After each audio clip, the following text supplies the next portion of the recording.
그랄TV 가족 여러분, 이 시간에는 어리석은 지난날의 기억이라는 책에서 윤교중 작가가 쓴 일기장들을 전부 모아놓은 책이에요.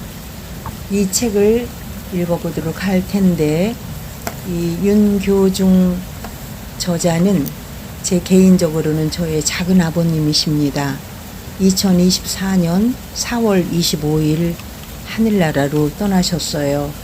생각만 해도 굉장히 마음이 좀 그립고 아프고 그래요. 왜냐면 제가 어린 시절에 저를 많이 업어서 키웠던 작은 아버님이시기 때문입니다. 67년간 일기를 쓰셨습니다. 그 일기장을 제가 다 가지고 왔어요. 그래서 이제 한 편 한 편 조금씩 볼 텐데요. 처음으로 한번 오늘 읽기 시작합니다. 읽어보겠습니다. 작은 아버님을 추억하면서 고향에서 마을 일을 맡아볼 때 있었던 일, 이렇게 쓰셨어요. 일기 속에서 가져온 거예요. 해동이 된 후 여러 사람에게 부담을 주는 대둔산 생활을 정리하고 고향으로 돌아왔다. 앞으로는 형님 내외분께 괴로움을 드리지 않겠다는 다짐과 함께 마을 이장님 밑에서 서기 일을 맡기로 하고 밤에는 학교에 다니지 못하는 아이들을 모아 야학도 시켰다. 여기서 형님이란 저희 아버님을 얘기하는 거죠. 여기서 당시 우리 마을의 상황을 소개해야겠다.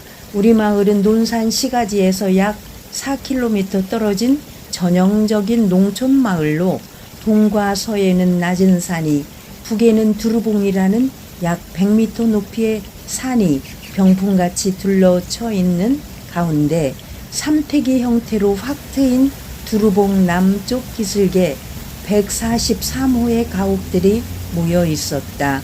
농촌 마을로는 비교적 큰 촌락이었다. 당시에는 전기도 들어오지 않았고 마을 사람들이 공동으로 쓰는 큰 우물이 동서 북쪽에 하나씩, 남쪽에는 눈길 중간에 작은 우물이 하나 있었다.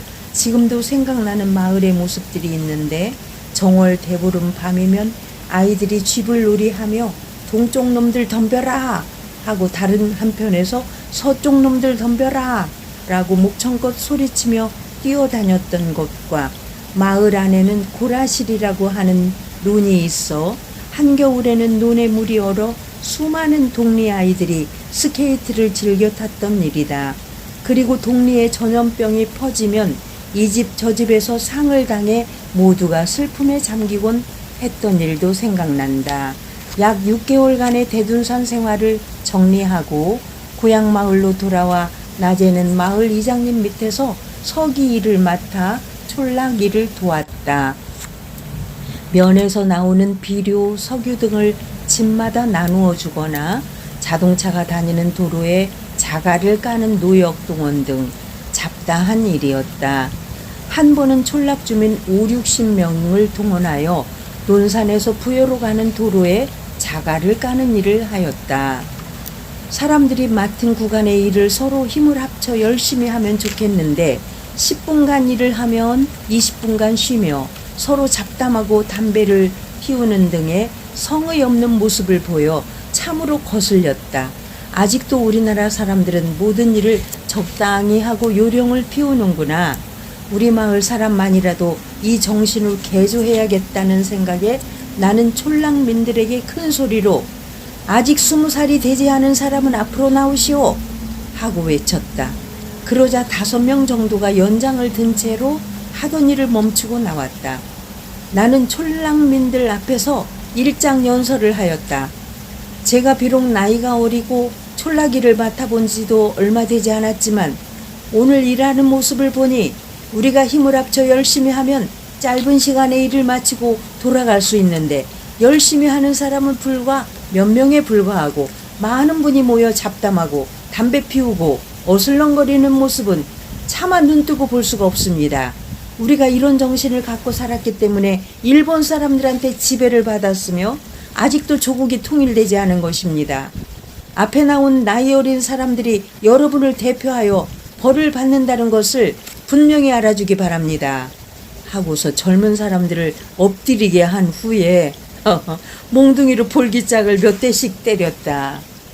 나는 솔직히 사심 없이 벌을 주었지만 벌을 받은 사람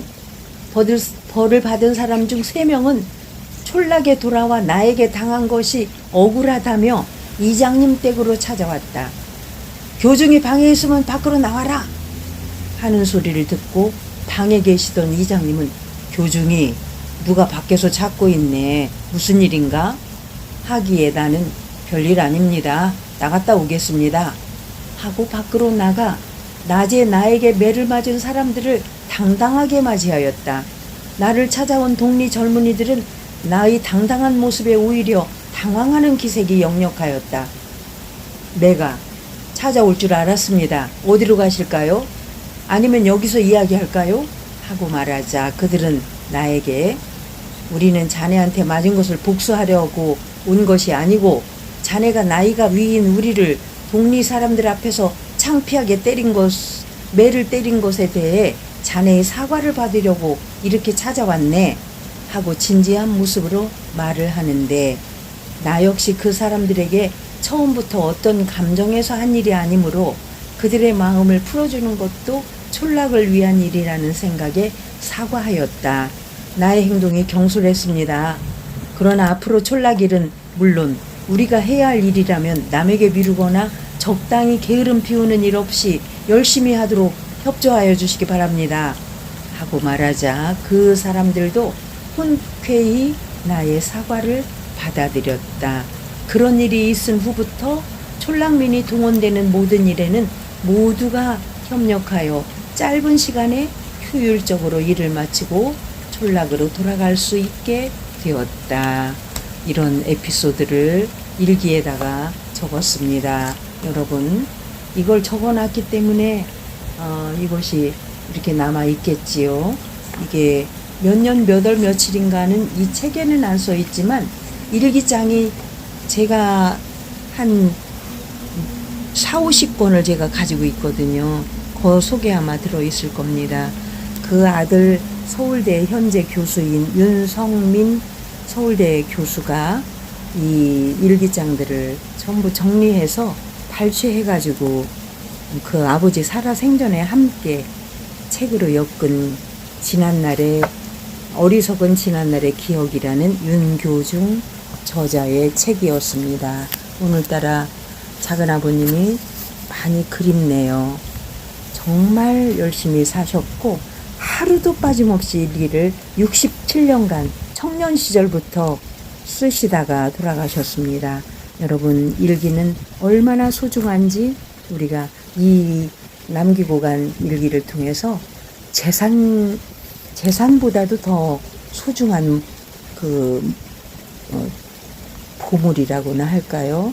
이거를 제가 잘 간직하고 지금 있습니다. 그랄TV 윤석희였습니다. 여러분 일기 쓰셨겠지요? 감사합니다.